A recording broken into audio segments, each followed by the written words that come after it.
বন্ধুরা, মালবিকার হেসেলে আপনাদের সকলকে স্বাগত। আজ আমি এমন একটি রেসিপি আপনাদের তৈরি করে দেখাবো যা দিয়ে অনায়াসেই এক থালা ভাত খেয়ে ফেলা যায়। আজ আমি বানাবো চিংড়ি মাছের ভর্তা। ভর্তা বানাতে যা যা লাগবে সেগুলো আমি এখানে নিয়ে নিয়েছি 300 গ্রাম ছোট চিংড়ি, হলুদ, নুন, আদাটি ধনে পাতা, 2 মিডিয়াম সাইজের পেঁয়াজ কুচি, 3টে কাঁচা লঙ্কা, 4টে রসুন কোয়া, 4টে গোটা শুকনো লঙ্কা। প্রথমেই ফ্রাইং প্যানে দিয়ে দিলাম সর্ষের তেল। এই রান্নাটি সর্ষের তেল ছাড়া কিন্তু অন্য তেলে ভালো লাগবে না। তেল গরম হয়ে এলে দিয়ে দিলাম 4টে গোটা শুকনো লঙ্কা। শুকনো লঙ্কাটাকে এবার তেলে কিছুক্ষণ ভেজে নিতে হবে। 30 সেকেন্ড মতো লঙ্কাটাকে ভেজে নিয়েছি, এবার নামিয়ে নেব।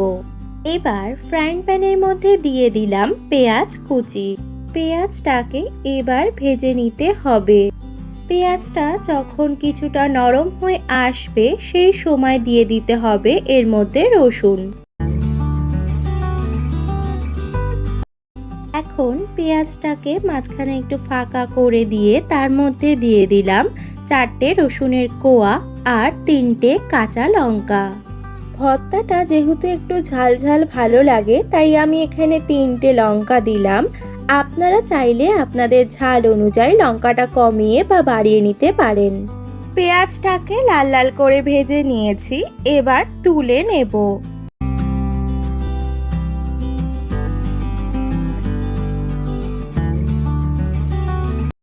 এবার ওই তেলের মধ্যে দিয়ে দিলাম চিংড়ি মাছগুলো। এখানে আমি ছোট চিংড়ি ব্যবহার করেছি বলে খোসাগুলো আর ছাড়াইনি। আপনারা যদি বড় চিংড়ি ব্যবহার করেন তাহলে খোসাগুলো ছাড়িয়ে নেবেন। এবার এর মধ্যে দিয়ে দিলাম 1 চা চামচ হলুদ গুঁড়ো। চিংড়ি মাছগুলো এবার ভালো করে একটু ভেজে নিতে হবে।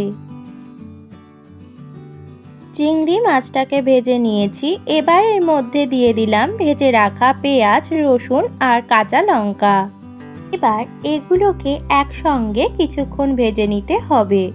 এর মধ্যে দিয়ে দিলাম স্বাদ অনুযায়ী নুন আর ধনে পাতা আর নুন দেওয়ার পর আরো 2 মিনিট মতো সবকিছুকে ভেজে নেব।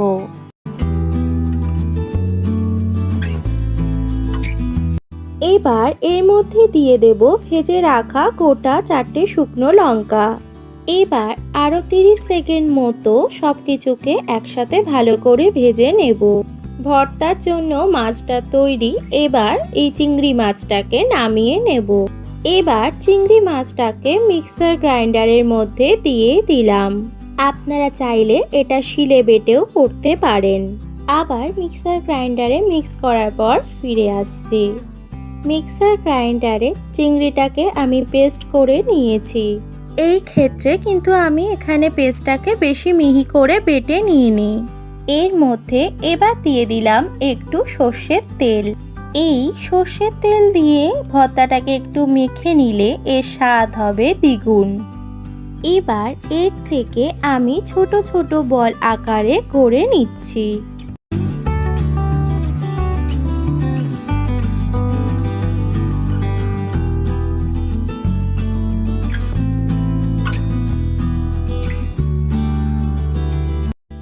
এইভাবে যদি চিংড়ি মাছের ভর্তা বানানো যায় তাহলে এক থালা ভাত কিন্তু সত্যি অনায়াসেই শেষ হয়ে যাবে।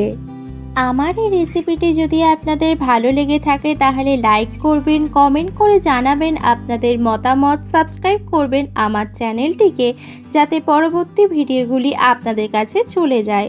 ফিরে আসবো পরের দিন নতুন রেসিপি নিয়ে।